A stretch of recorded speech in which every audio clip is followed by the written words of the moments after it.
Get ready. I mean, get ready, ready, ready, ready.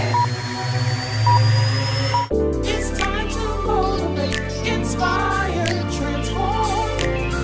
Head toward your future. Reach for the stars. Genesis of change begins from within. When you learn to lead, everyone wins. It's intentional leadership.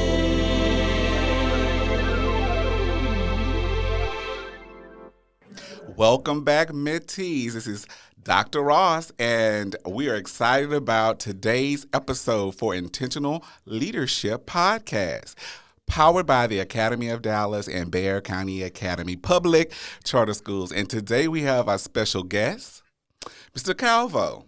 Would you please introduce yourself to our mentees? Absolutely. My name is Buddy Cavlo. I am a professional filmmaker, a former educator, was a teacher for 5 years teaching film production, and I am currently the board president of the nonprofit TRL Productions and the program director for Alamo Arts Academy. Thank you so much for joining us, and we're excited to have you share some of the things that you're doing with the Alamo Arts Academy. And let's start out by saying that we have partnered with the Alamo Arts Academy at the Bexar County Academy and Academy of Dallas Public Charter Schools as a form of extracurricular activities, electives. But from that particular program, they can utilize what they've learned, and you're going to talk more about that, as a part of their future careers. So just kind of talk about the Alamo Arts Academy, where it started from, the vision, the concept, with the audience. Absolutely. So first, Dr. Williams, I want to say I'm so thankful for being able to have our program a part there with BCA and AOD. We're thrilled for this opportunity, and it's been going great. The students seem to really be enjoying themselves and learning a lot. So the Alamo Arts Academy started the idea back when I was a teacher.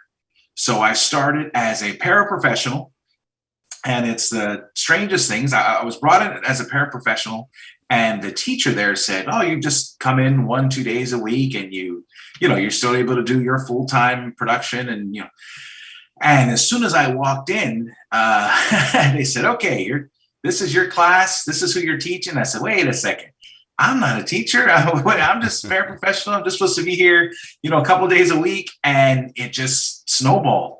So before you knew it, before that first semester was over, I'm Mr. Cavlo, and my name's up on a whiteboard, and I'm giving out homework, and I have no idea what I'm doing. I mean, the teacher's still there, but she was kind of, really letting me run with it. So I started there with my educational background, and it just grew from that. So the next year I was teaching more. And then finally I started working on getting my certification, and got my certification and for 6 through 12, and, took off from there.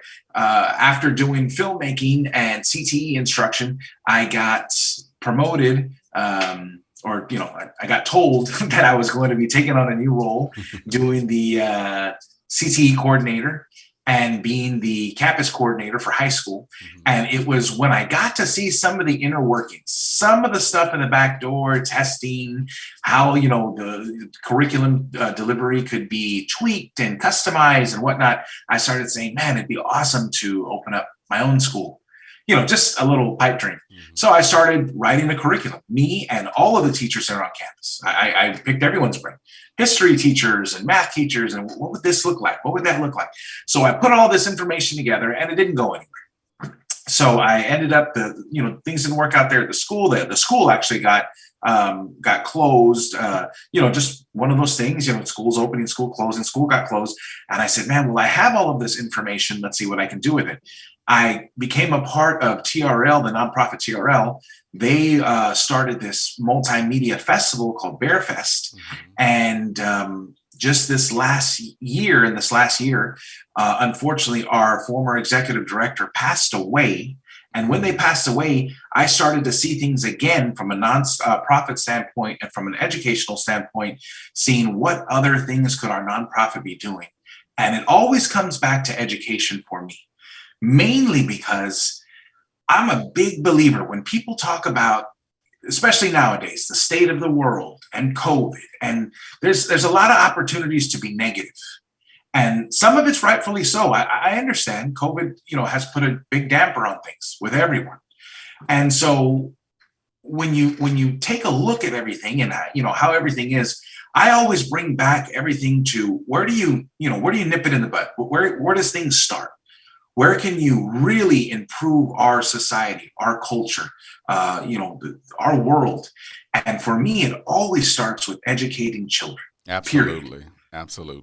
Some people say, we need to get better jobs, or we need to, and a lot of those things, sure. But where does it start? Well, if you say, and I've heard this as being a teacher and working with students, it starts with the parents, and it's the parents' fault, and the parents don't do this. And I said, hold on, though. The reason they might, if that's really your thing, the reason a parent might not do X, Y, and Z for a student is because they lack the skills, they lack the training, they lack the education. So it started for the parent when they were a child. Mm-hmm. They didn't get it, and maybe their parent. At some point, education was the key and it failed on someone, and that just is a ripple effect. It's not rocket science. I mean, that for me anyway. This is the way I see it. That's what happened. So I said, so if I really want to make a change, it has to start with education. So I started thinking, well, from my years in being in school and teaching, I also saw that, there's amazing opportunities for students going to college, but there's also amazing opportunities for students who may not want to go to college, who college might not be right for them, or just giving them those skills in addition to going to college. And I said, man, this is where we got to do it. This is where we can really make a change.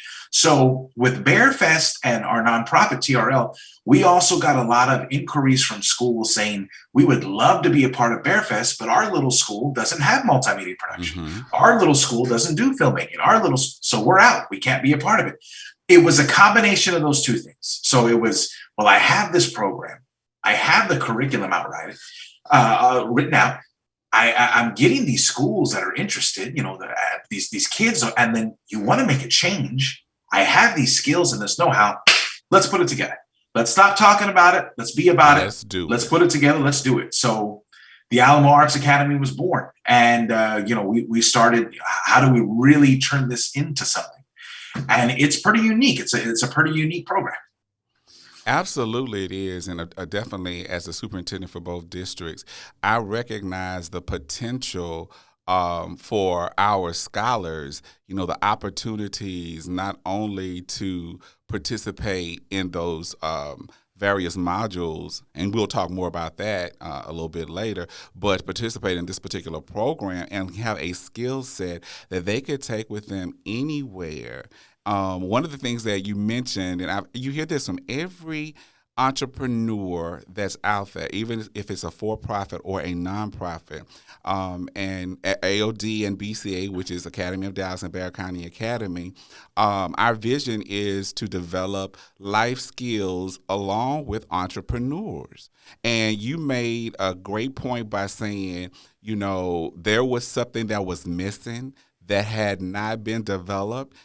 Schools or smaller districts wanted the opportunity to participate in this festival and could not because they didn't have the resources or the staff to be able to really do that. And you met a need. It's about meeting a need and fulfilling that That's need. right. That is what a true entrepreneur is all about. And I don't want to pass over that because you are the founder of the Alamo Arts Academy, and I know the passion that you have in it, working directly with you, and even so working with our scholars. So I just wanted to definitely key into to that. Talk to us specifically about the Alamo Arts Academy as it relates to the curriculum.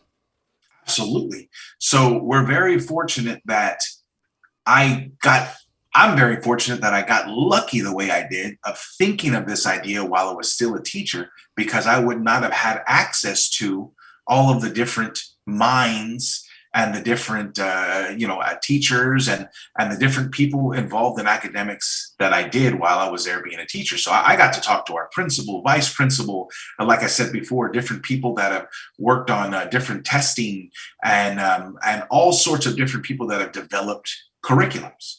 So I got to look at the TEKs, the way they're written, the way they're developed, the career tracks and how they go. Okay, we got the TEKs here. We got the guidelines we know we want to keep. Then I got to start talking to different people, even interns from Trinity University and different teachers there, that they saw what I was doing. And everyone started chipping in. Okay, buddy, this is right. Did you think about this? And did you think about this approach? And how are we going to make sure, the deliverables are here, or that the students are meeting the needs they need to, X, Y, and Z. So we developed the curriculum 100% aligned with the TEKs. So all of our curriculum, so our 4 different subjects are digital photography, digital film production, graphic design, and audio engineering. Each one is fully developed within the CTE TEKs from the beginner level, from AV1 all the way to the practicum. So we have all of that aligned in there. So everything we are teaching to the students and we're bringing to the students, sure, the instructors are giving it their own flavor, like any teacher should. They're putting their own spin on it. Right. But it's all within those TEKs and CTE guidelines. So I thought that was an awesome approach too, because what makes our program really unique in my mind is that it is a multimedia curriculum that was developed by teachers and taught by professionals. Now, some of us happen to be professionals and certified teachers, like myself and like the audio engineer, and we want to keep that going. But some of us are just professionals out there in the field, working in the field. And really now they're becoming more teachers than anybody. These professionals who knew nothing about teaching, they're researching TEKs. They're looking at the guidelines. They're becoming teachers in a sense. I told 2 of them the other day, you should think about going and getting your certification. I mean, you're doing it. You're doing teaching. So it's really cool, and I'm very proud to be able to offer that to students. Not only this, this multimedia program, but that something that is aligned to the TEKs. So, so superintendents like yourself can see it and say, wow, this isn't only great content, but this is aligned. There's research and data and real thought put into this. I think it's really crucial that and I'm glad you emphasized that the alignment with the state standards. And I want everyone to know, some of you are familiar when he referenced TEKs, that is the Texas Essential Knowledge and Skills. Yeah. Right, that's our state standards for Texas. And that is, a requirement that we have that alignment and making sure that we follow those standards that are provided and approved by the state. So to have your program aligned to the state standards is extremely crucial and important to us as a district, but I'm sure to any other district that in the future that you may offer your program too.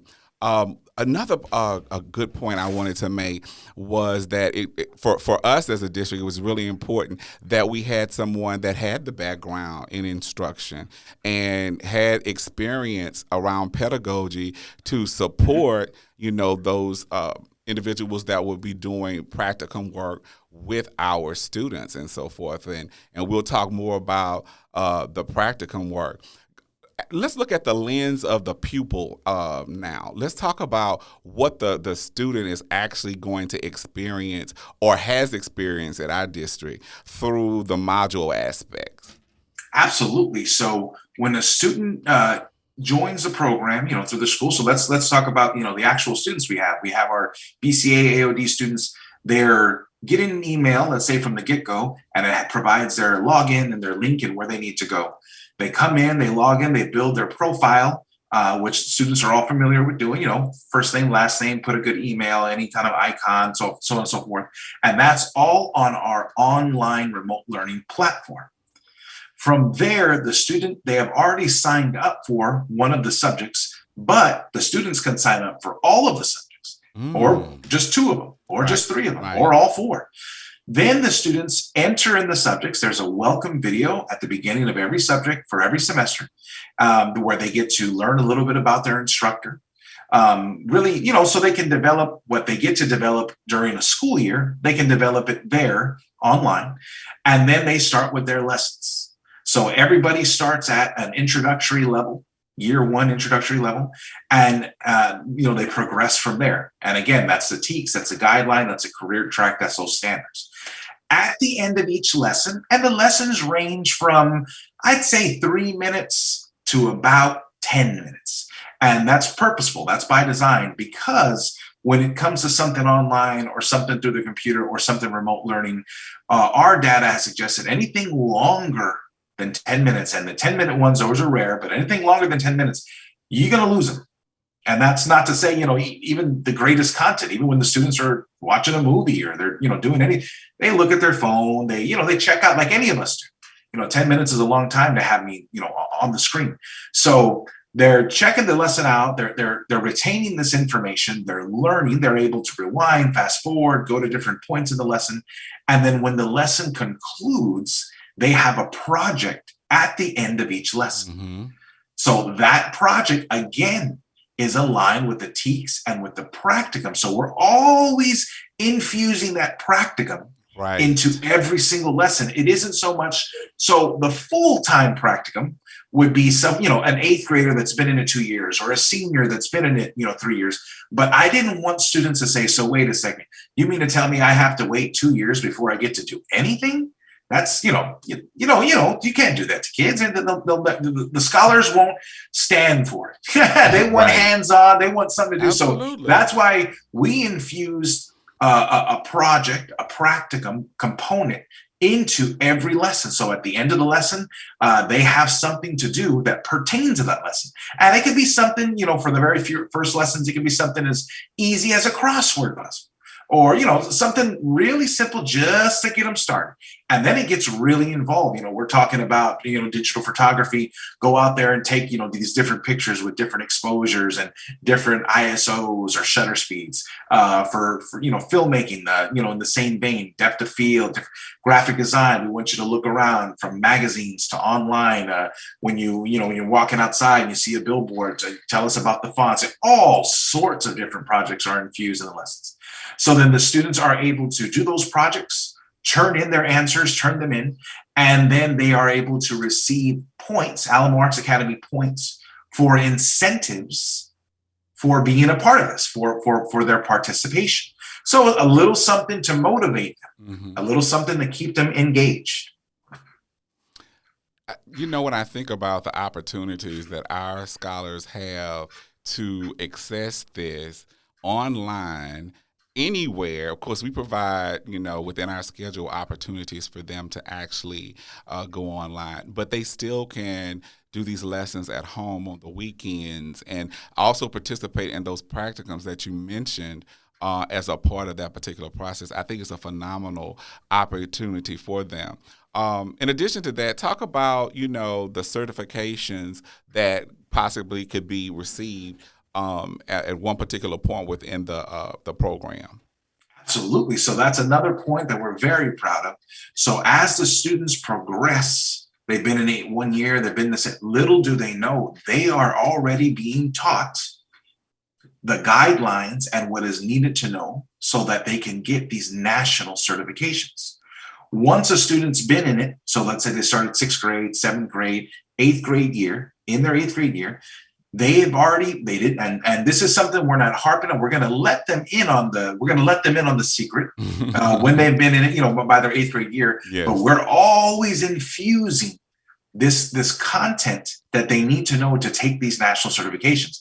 In their 8th grade year, it's going to be like a surprise to them. Well, little do you know, you've been learning this content. This year, we're going to go step by step, almost like a review, and get you prepared for these national certifications. Amazing. And one of which is going to be the Final Cut video editing software certification for our 8th graders. Now, these are national, they're adults, there's college students, they're all over taking these certifications, but They're not in these kind of programs. So Right. what they try to do, they try to learn on their own, or they try to, you can buy a book off of Amazon and try to read this big old, 250-page book and then take the test. But I mean, I guess it's possible cramming like that, but our students, the students here, they've been learning all this. We've been putting all this in these lessons. So by the time they reach their 8th grade year and they're ready for that test, they're like, I've been talking about this for years. This is awesome.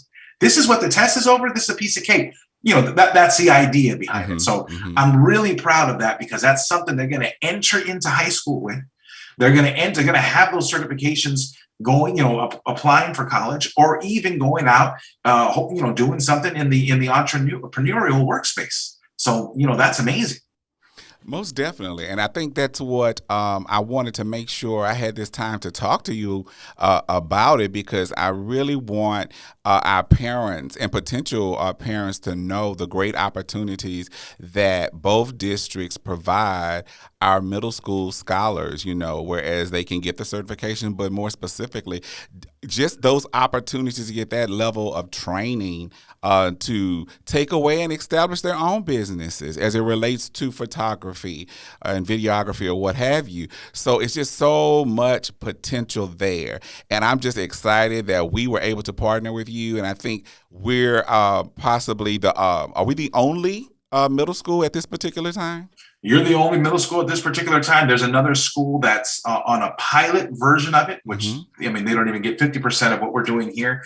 But what really got me excited, and if this is, for all the parents out there that may be watching, the fact that BCA and AOD are offering students in middle school an opportunity to learn, be advised, be molded into leaders, to be educated within the entrepreneurial space. That is an education like no other, period. In my mind, that cannot be beat, period. Because the kind of skills that they're learning at these schools and that mindset, especially for now, in this day and age, with so many jobs being offered for self-starters and for startups and for people working at home, to do those jobs working at home, to do those jobs that you see on TikTok or that you see on Facebook or Instagram, where they say, I'm 25 years old and I make $100,000. I'm not saying they don't exist. I'm saying you got to kick butt to make that happen. Right. You had to have been taught those entrepreneurial skills to make that happen. And everybody always says, there's a famous, saying where they say, I wish I would have learned this in school. And it's usually pertaining to finances and budget and money and things of that nature, Dr. Williams. And no school that I've talked with, that I've dealt with, that we've partnered with or even discussed partnering with, has ever talked or even broached the subject of entrepreneurship. And I remember when we first talked, when I actually first walked into BCA and we were doing our interview, and I saw y'all's one of the logos there, one of the emblems, or it might have been a banner, and it talked about entrepreneurship, and I was reading it and it just blew my mind. I said, this is the most, in many ways, this is the most common sense thing that should be taught to students that isn't being taught. And that's a shame, really. Right. This is what students should be learning. Real leadership skills. Real, and now with, especially with our program, real skills they can take out there and really, you could be a wedding videographer. That's right. Wedding photographer. You could be doing event photography. You could be doing graphic design, doing business cards, album covers, audio engineering. You want to record bands. You want to be a rapper. We're teaching you those skills. Plus you go to a school that is their mantra. We're talking about entrepreneurship. Yes. You're setting students up for success. And man, oh man, am I so proud to be a part of a school system like this. And I hope all the parents out there watching are proud too. Well, you're as ecstatic as I am, and I can tell by your enthusiasm that you caught the vision, recognized what we were trying to do as a part of our mission and vision for both districts, and I couldn't be more thrilled. Even though this is our first year, we of course, with anything you have challenges or what have you, getting things up and started, but I think we're definitely on the right road now. I want to talk about this because this is the biggest thing for me. A lot of times we teach, and I talk to students as well as leadership teams about relevancy, and students do not want to learn, they don't, why do I need to know math, or why do I need to know science? And if you do not make it applicable to their day-to-day life, or how or relevant to them, they tend to be disengaged. And we have the Natchitoches experience coming up. Of course, I'm thrilled about it because it's actually a part of their practicum, and it happens to be in my hometown of Natchitoches, Louisiana. There we go. Been in existence for established over 300 years ago. So it's the oldest settlement in the Louisiana Purchase, and I'm thrilled that the students will have the opportunity to go meet entrepreneurs there, as well as various tours. But as a part of that, talk to them about the practicum and what's going to happen as a part of the Alamo Arts Academy and those students. So what we're going to do in Louisiana, this is an opportunity really like no other. We are students that have been in our program. This will be for our Academy of Dallas students that have been in our program. We are going to document professionally, and using the skill sets that they have learned, the trip, the experience, everything that happens out there in Louisiana, utilizing digital video production, utilizing digital photography, and again, utilizing those skills, that curriculum, that CTE, TEKS aligned education that we've been teaching them. So literally what we're doing, the idea is we're picking a team of students, a certain team of AOD students that have been, there's a team of scholars that have been involved in the Alamo Arts Academy. And that team, we're going to start working together, I believe, next week. Early February. Yes. Awesome. We're going to start working together, and we are going to put together the narrative, the idea of how we want to document this. Start looking over shots, different framing, the different locations we're going to be. What are we going to do for testimonials? What we're going to do for interviews? What kind of pictures that we want to take away from there? And we're going to produce several different spots of the actual experience. Wow. And what I'm talking about is the scholars themselves. These 8 scholars are going to put this together.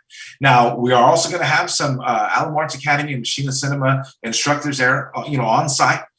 And we are going to be documenting the students as they document the experience. So it's a twofold. It's a 2-for-1. Everybody wins. But I am so excited because this is where the proof is in the pudding. Mm-hmm. We're going to be able to say, okay, these students have been learning since the beginning of the year. Let's see what you got. Let's see what you got. Let's see what you learned. Let's put it to the test. What more do you want than that? This is going to be amazing. Yes, absolutely. And when you think about, we teach all year long the standards for our assessment, which for the students is the STAR, to see, what they've learned that entire year. And this is pretty much their opportunity to say, hey, we've gone through these modules. We were selected based upon our performance on these models to be a part of this team, to develop this documentary, to share with their peers and their families and the community at large, So it's just a phenomenal opportunity for them. And I cannot wait to participate and support in that particular process. And I am so excited about where we are going as it relates to our partnership with the Alamo Arts Academy. Thank you, Dr. Williams. You couldn't be more excited than me. And I'm so excited, though, that it was us that we got together, that BCA and AOD, y'all were the first schools to get in, because what a great fit that we are together. Right. And the scholars have, they're turning in projects every week, and they seem to really be enjoying it. So I am very excited. I'm excited for Louisiana, though, too. Louisiana coming up. We're gonna do some great things out there. But I'm excited when the end of the year comes and we have our big summer boot camp, and we're able to see what these students have done. And it's all very rewarding when you really want to make an impact on our community, on our culture, on our generation. And that we finally have some tools in place to do so. So this is amazing. Well, this broadcast is very intentional, and it supports not only our community, meaning our community stakeholders that are not in the schools on a day-to-day basis to see what we're doing, but it also develops our leaders within our districts and those staff members that are not participating or aware of what the Alamo Arts Academy is all about. It was critical for me to develop a platform that spoke to, where we are in these times and era, how we communicate now as a part of the podcast. I model the expectation as the leader of both districts, and I'm encouraging and I'm excited about and I'm announcing to everyone that both districts will have a media room or a place where they can actually do their own podcast, news or anchor, morning news, and be able to do things on campus as well. So we're really not only investing in the modules or the platform where they can learn, the practicum where they're going out in the community to be able to utilize those skills learned or to become entrepreneurs based upon the skills that they learn, but they will be able to actually practice on campus moving into the next school year. So we're excited that both districts will have that, and you and I have worked together to make sure that we provide a space that's going to be conducive to that and have the appropriate equipment to be able to do that. So I'm thrilled about that. And what are your thoughts on that? No, the media, the multimedia lab is going to be amazing. So we're talking about the Louisiana trip. We're talking about, what could happen in the summer for the summer boot camp and then the projects. But day in and day out, we needed a place, obviously, as you recognize, Dr. Williams, a place where these students can put what they've learned to the test. A place where they can really hone their skills and hone that craft. So, the media lab is going to be amazing. What we're talking about, I know some things need to be finalized, but the idea is, different components to be able to utilize all these skills, different audio engineering components, recording software, microphones, yes, the audio treatments for the walls, computers, tablets for graphic design, cameras for photography, cameras for videography, green screen, a light kit, light setup. This is going to be great. These students are going to be able to take what they've learned and put it to the test right then and there. And then our projects can be more involved. Then us coming to campus and working with students can be more involved. The students are going to get more out of it. And again, it's a win-win because this is all, again, aligned to the TEKS, aligned to that CTE career track, aligned to that practicum education. So I think it's another benefit that the BCA and AOD students are going to have. I'm very excited. I'm excited to see what these scholars think as well. And even on the instructional aspect for teachers, for students to have the opportunity to say, hey, I'm going to videotape Miss Smith doing a math lesson. And that's right. They video that and we post that on her webpage or on the website where students can access that video of her, and they can go back and replay multiple times, if they didn't get it in class or they need some they're not sure about what they got in class, they can go back and view that.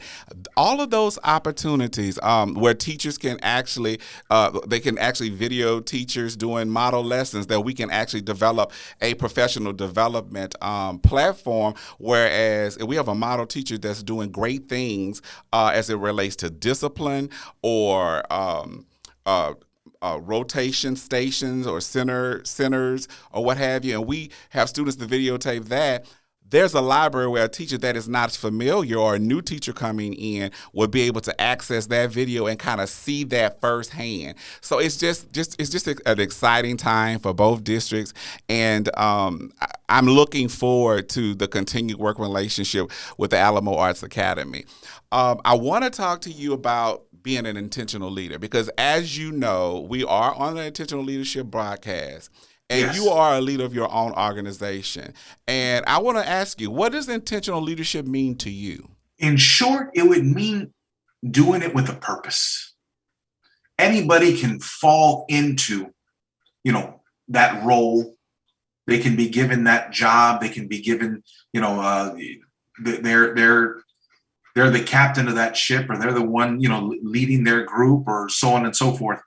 But having a real purpose and being a leader, I mean, just like you're saying, intentionally, that's really what makes the difference, because what you're setting out to do has purpose, Right. and you are trying to invoke change. You are trying to take something from the beginning to the end for a reason. There's reasoning behind it. There's thought behind it. There's, a lot of it too, for me, is passion. Absolutely. There's passion behind it. When I talk about education, when I talk about curriculum, when I talk about students, I'm passionate about it. I myself am a very creative person, coming from a filmmaking background, as a writer, as a director, as a musician. So everything I approach, it's something I want to do. I wear many hats, as I'm sure you do, Dr. Williams. Definitely. Many hats, and sometimes we stretch ourselves a little bit too thin. And I'm sure somebody might, on the outside looking in, say, why are you taking on another thing? You're taking on another thing. Intentional leadership is a great way to look at it. I'm intentionally doing it because I'm driven to do this. Right. Absolutely. I'm driven to have this passion, to have this purpose, and there's nothing I can do about it. I can't stop. This is who I am. This is what I'm trying to. These are the goals and that I'm trying to fulfill. This is what I'm passionate about. This is what I feel, is my purpose and purposeful about. And so it's very important to me. And I'm very proud of being an intentional leader. I'm very proud of waking up every day and having a lot on my plate. I look at it this way, Dr. Williams. Imagine if you didn't have anything on your plate. Right. I kind of feel bad for anybody that says, what are you up to? I'm up to nothing, and I don't want to be up to nothing. And I'm not into anything, and nothing interests me. Oh man, that's probably one of the scariest things for me. Yes, indeed. I agree. So when a new idea pops into my head, or I'm sitting here thinking, the Alamo Arts Academy or anything, we have our business, and we're doing a shoot for the city, or the sports team, or whatever. That's all. I mean, I look at it all as a form of intentional leadership. Absolutely. And again, it is, for me, it all comes from passion. Passion to want to educate, passion to want to create, passion to want to make a difference. I'm just fortunate and lucky enough to be that type of person, to be passionate like that, and to be able to surround myself with like-minded individuals. So, Buddy, second question: how do you inspire others? I hope it's by doing. I don't know for sure, but I hope it's by what I've done. I hope it's by the example that I've put forth. I still have students that email me and message me, or sometimes they hunt me down on social media, and they'll say, I didn't really understand, or I wasn't really into film when I was in your class, but there was bits and pieces that you taught me about being a leader, about filmmaking when I was teaching film, that I applied to my job now at X, Y, and Z, or, little things that I do. And so I hope that's what I'm doing, or I really feel confident that that's how I'm inspiring others. I am an entrepreneur. I went to school for international business. I went to UTSA, and then I got into radio, television, film at San Antonio College. And after writing for the paper and being at RTF for 1 year, I said, they didn't let you get your hands on equipment yet back then. You didn't touch anything that first year. That wasn't until year two, or like the second semester of year two. And I said, oh no, I can't wait that long. I'm going to start my own company. And I knew nothing about film. I met my wife, and we were dating, and she was lucky enough to say she believed in my idea. And see, I inspired her there. I'm talking up a storm and saying we could do filmmaking and make movies. Yes. And so she's the investor. She started the company. She said, okay, I'll invest in you. I believe in you. You inspired me, your passion, that I'll invest in you. And we started our film company from knowing nothing. And it was from there, and now we're fortunate enough. We deal with a lot of very big clients. We've shot for all over for here in San Antonio with the Spurs and Scantron and the city of San Antonio, HEB, all sorts of different people from a guy who knew nothing about filmmaking. But it's that entrepreneur drive where I just got it in my mind one day. I'm not going to work for other people anymore. I'm just not going to do it. And it's odd, an entrepreneur, you don't want to work 40 hours a week for somebody else, but you're willing to work 60, 70 hours a week, but for yourself. It's just, I don't know how to explain it, because somebody, listening or watching might say, well, that's crazy. It's not, It's not crazy. There's that fulfillment. There's that, you're the one in the driver's seat. You're making the decisions. You're going to make it and break it, And I think nowadays, in this day and age, like I said before, that's very important. That's very important, because more and more and more, there's opportunities for people like never before to be an entrepreneur and be a successful entrepreneur. So I hope that the example that I'm giving, coming from, switching gears from business to doing, filmmaking, from being, a filmmaker to being a teacher to being, president of a nonprofit to now starting this program. I hope somebody's watching saying, well, he's just like me. He didn't know anything about, filmmaking, and he jumped into that. He's just a guy who likes movies and telling stories, and he got certified. He became a teacher. That, I think it's pretty inspiring when you see, I'm not, classically, I wasn't brought up by my parents to, we're going to become a teacher, or you're going to become, you're going to go into finance. I really didn't know what I wanted to do. And here I am now, running a business, running a nonprofit. And so I hope that's what inspires others when they see me and they see my story and they see, well, this guy was able to do it. Anybody can do it. I think I want to tell you, you've inspired me to even be greater. And I'm being very honest and transparent about that.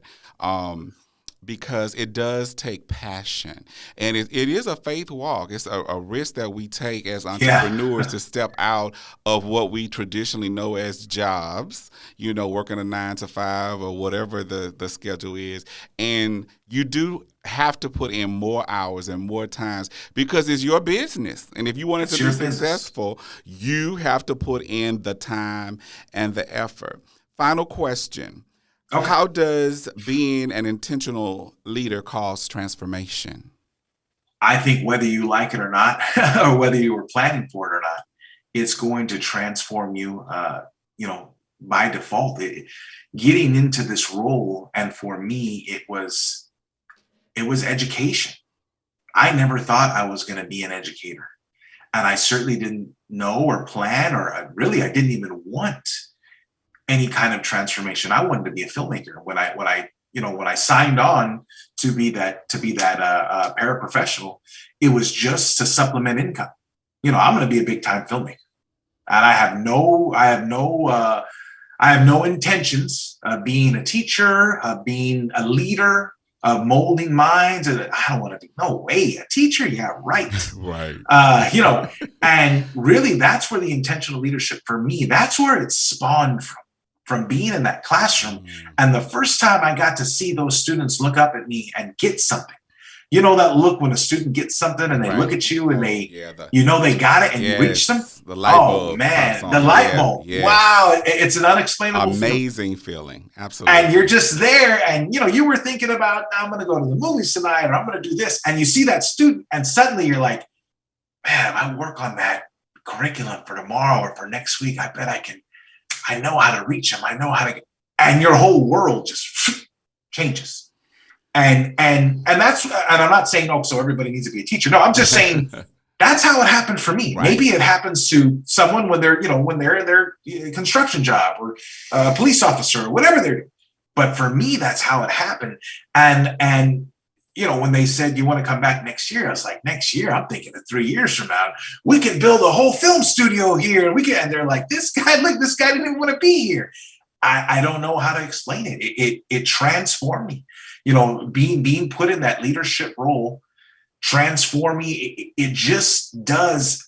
I think if you have that passion for it, And again, Dr. Williams, I have to speak to this point.